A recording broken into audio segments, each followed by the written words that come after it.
Anyone else out there just get in the car and drive with no particular destination in mind? The fall weather has been spectacular this year, and the conditions are perfect for long drives. We're about a week past Halloween, and there's still a lot of color on the trees. We had gorgeous sunsets and very few cold, windy, or rainy days, which is unusual here in Western New York in the fall. I've always had a strong sense of wanderlust, and currently I don't have anyone to really wander with very far, so I just drive around mostly by myself along the glacial ridge above the lake plain, marveling at the landscape, the brilliant flashy orange and deep red of the maple tree leaves, some bright yellow against the brilliant blue sky, and steely gray Lake Erie in the distance. It's breathtaking. I like driving alone. I can listen to whatever music I like, uninterrupted. And lately, that would be the Cars, the perfect soundtrack for long drives. Of course it is. Ben's bass and David's percussion being the engine propelling both the music and me. I've just about worn out the first disc of the Cars anthology. I've listened to it so many times. Thank God my car has a CD player. I will never be able to get rid of it for just that reason. I get in the car and instinctively hit the button. The intro guitar chords of Just What I Needed give me a thrill every single time. And the disc ends with Don't Go to Pieces, one of the band's best songs. It highlights Ben's amazing vocals. The Cars songs that Ben sings are my favorite. Sometimes I have to force myself to listen to other music. Before my Cars epiphany, my music of choice was the Grateful Dead, so sometimes I listen to them. I also discovered some great compilations on Spotify. The 1979 playlist is pretty good for nostalgia, as are the tracks from 1986 and 87. But eventually, I always go back to the Cars. I've written this before, but I wish I had been more cognizant of them 40 plus years ago. I wish that I had seen them live. Many people have said they were not very exciting live, but I don't know about that. I've listened to and watched a lot of their live performances. At the show at the El Mocambo in Toronto, for example, they were absolutely on fire.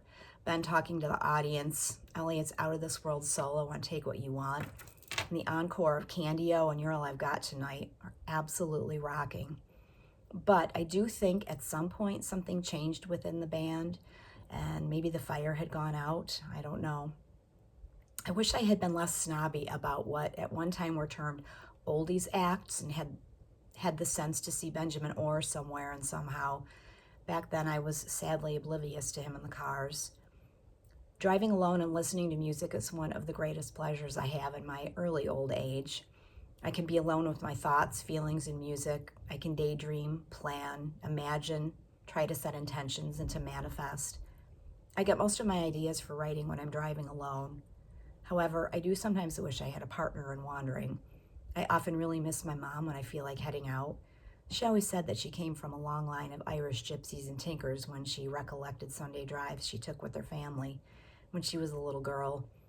She'd also talk about driving from Erie, PA with my grandma before she was married to visit my uncle when he was in the Army hospital down in Virginia, or to visit my aunt at the Mission Helpers of the Sacred Heart Convent in Baltimore.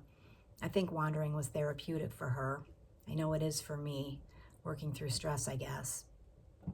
On Sunday afternoons when I was growing up, my family would take Sunday drives, my two younger brothers and I in the back seat, as we'd wander through the country, eventually stopping to get dinner or an ice cream cone. Later on, when I was older, my mom and I would drive down through Pennsylvania to Allegheny State Park, or to visit her sister, the sister, when she lived in Franklin. We'd head out early in the morning and be gone until all hours, exploring every small town, gift shop, craft fair, coffee shop, you name it. I really miss those days. At some point, I have to summon the courage to travel by myself. I've constrained myself to going no further than about 2 hours away. I'm going to have to decide for myself that I can go where and when I want, even if it's alone. I'm getting there, but it's taken some time. I have noticed lately that several women that I'm friendly with on Facebook have started doing things like traveling and going to concerts by themselves. Good for them. Sometimes you just get tired of waiting for others. I'm tired of waiting for others, but I'd also be happy to have any free spirit join me. So to steer this thread back around to the Cars, because of course I have to, I've read that Benjamin Orr liked to drive his black Corvette named Magic through the back roads in Massachusetts, And he'd drive through Vermont and New Hampshire and up into Quebec with Diane and Judith. And he would ride his motorcycle on trips with both of them. And then Julie. I wonder what he was listening to as he drove. What inspired him to drive? I'd love to know. And to take a drive with him anywhere he wanted to go.